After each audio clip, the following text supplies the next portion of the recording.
What are you afraid of? What phobias influence and shape your behavior? The sad reality of life is we all have them to some degree or another, and sometimes they cripple our lives by preventing us from doing things we would otherwise enjoy. But the saddest reality of life is that the one fear or phobia that would best shape our lives is mostly missing: the fear of God. Today's Morning Minutes in the Bible on Throwback Thursday reaches back nearly 41 years to July 1979. From Plain Talk Magazine, Fear God and by Dan S. Shipley. In his word pictures in the New Testament, A.T. Robertson comments, "The basis of ethical conduct rests on the nature of God and our attitude toward Him. Otherwise, the law of the jungle." This was referencing Romans 1:18. As the first chapter of Romans clearly shows, man's view of God influences his manner of life.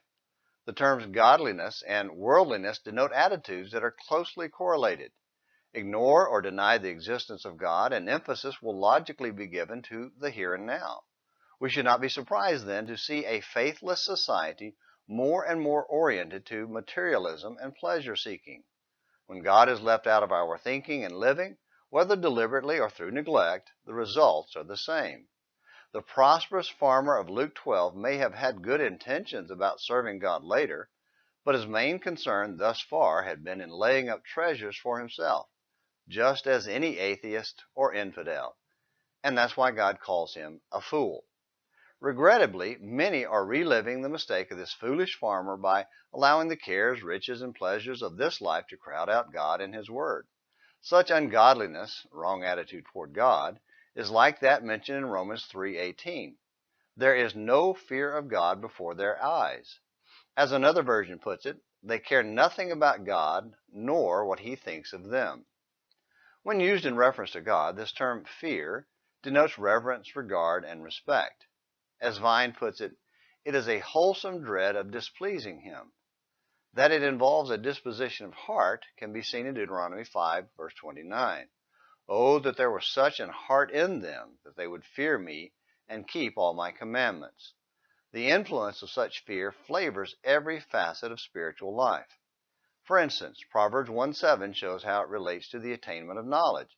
The fear of God is the beginning of knowledge. That is, a recognition of the true nature of God and His purposes is the foundation of real knowledge and wisdom. Proverbs 9, verse 10. Incidentally, here is why the man is blessed that walketh not in the counsel of the ungodly. Psalm 1:1. The conclusions of atheistic, either practical or professed, scientists, psychologists, and anthropologists, etc., must forever be suspect because they leave out God and His Word. Further, fear of God encourages repentance and discourages sin. By the fear of the Lord men depart from evil. Proverbs 16, verse 6. When men fear God more, they sin less. That such fear serves as a deterrent to sin can be seen in Exodus 20, verse 20. "Fear not, for God is come to prove you, and that His fear may be before you, that ye sin not." It is not hard to see that sin flourishes where there is no fear of God. Recall that Abraham feared Abimelech because he thought, "The fear of God is not in this place." Genesis 20, verse 11. Perhaps we too should fear men who do not fear God. Man's view of God determines his view of sin. The fear of the Lord is to hate evil. Proverbs 8:13. Surely we can appreciate the wise man's conclusion: fear God and keep His commandments, for this is the whole duty of man. Thank you, Dan, for such wise and practical thoughts. Do you fear God? If not, why not?